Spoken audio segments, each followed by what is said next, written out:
Hello hi नमस्कार ओडिशार सबु सिने प्रेमी भाई और भौणी मानू आम ओडिया सिनेमा चैनल को स्वागत करुच्ची। आज कथा हवा ओडिशार सुपरस्टार अनुभव महांती अभिनीत ओडिया सिनेमा काबुला बारबुला क्यों पंजाबी सिनेमारू कॉपी होईची। 2013 मसीह रिलीज होइतिला एक पंजाबी सिनेमा जार ना रही सिंह वर्सेस कोर। यही सिनेमाटी से समय रे सुपरहिट होइतिला।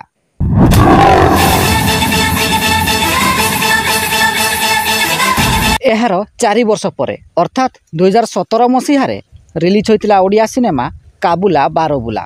यही सिनेमा को निर्देशना देइथिले रमेश राउत, संगीत निर्देशना देइथिले प्रेम आनंद। यही सिनेमार मुख्य भूमिका रे अनुभव महांती, एलिना सामंतराय, पप्पू पमपम प्रमुख अभिनय करथिले।